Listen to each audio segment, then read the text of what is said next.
Hey everybody, Jess here, LJM Farms, and what we got going on today is a little bit of a winter storm prep.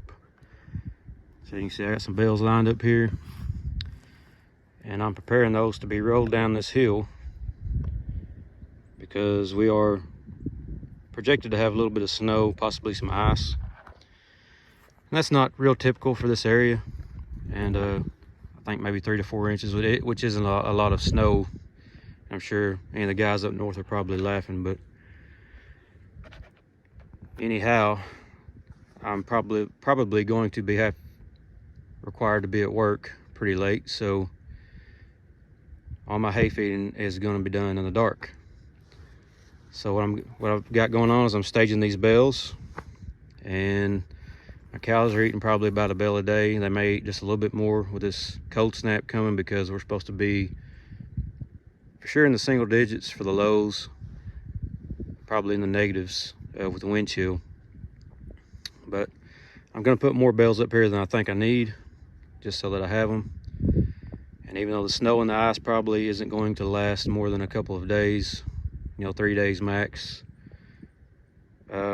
just kind of preparing in case something does happen. It does go longer than that. But so I got 5, 1, 2, 3, 4, 5. I'll probably put one more here.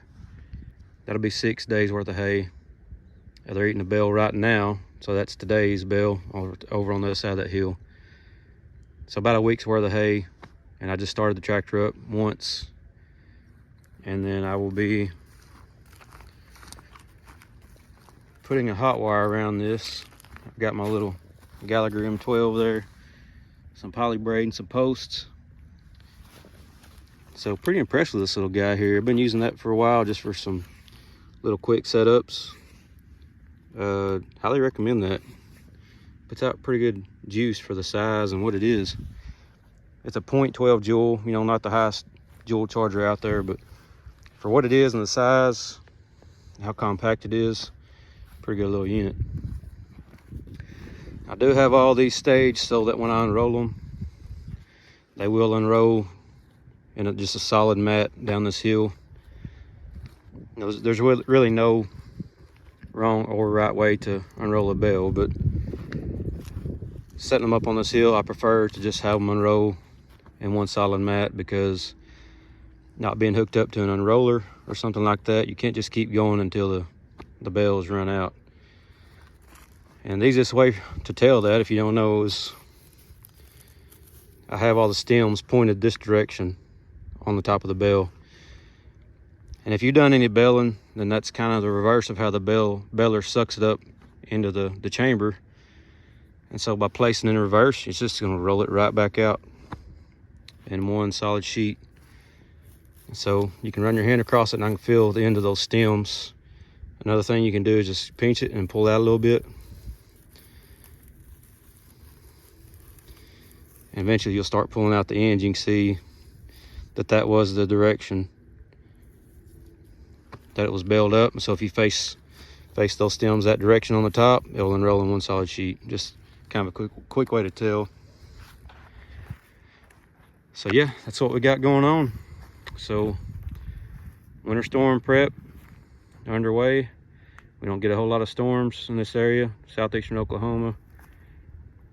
But because of that, we're really not prepared for them. So just trying to do some prep here and keep from having to start up the tractor if I can keep from it.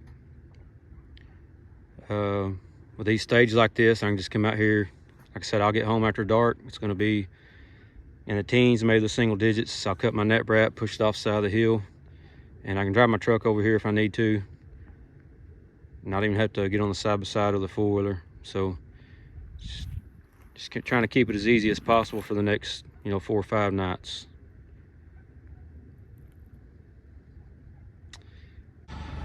Yep. All right, as you can see, I got my hot wire in around the outside of my bales. It didn't take long at all, just a few minutes. It's got the Gallagher S12 hooked up. Put in some little corner braces there. There's not a lot of tension on this wire. I mean, the cows hot wire pretty well, so it doesn't take a whole lot of tension. I mean, you're not holding them back with tension anyhow. It's a mental barrier. There's my reel.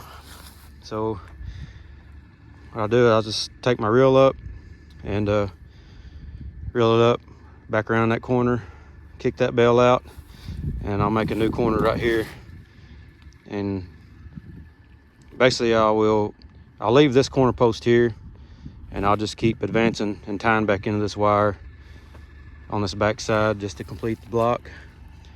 And I didn't have another pigtail with me, so I'll probably bring another pigtail when I come back over to unroll this first bell, and I can make that kind of a temporary support post as I move down this line. Yeah, that's it. Taking advantage of the terrain and the hills, and that's what you got to do. You have to use your surroundings to your advantage to the best you can. And this hill needed a little bit of nutrients anyhow. It's kind of been, I've noticed the past few years, it's kind of not as good as it could be on the grass production.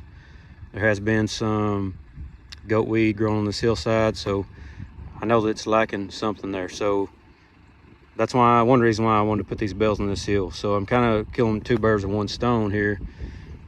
I am staging these bells so that when I come out here to feed the hay, it's quick and it's easy. I just kick it off the side of the hill. But the other side, that is, hopefully I'll get some nutrients on the side of this hill, and in turn act as, you know, some temporary fertilizer anyway, just to get the grass production up going. So yeah, that's it. Anyhow, hopefully y'all enjoyed that. If I can, I'll bring you some more video, but more than likely it's going to be dark when I do get over here to feed these bells. But when I get back in the daytime, some daytime hours, I will kind of show you the results of unrolling out all these bells on this hillside. So yeah, click that like button for me. Hopefully y'all enjoyed that. Click subscribe if you haven't. God bless, and we'll see you on the next one.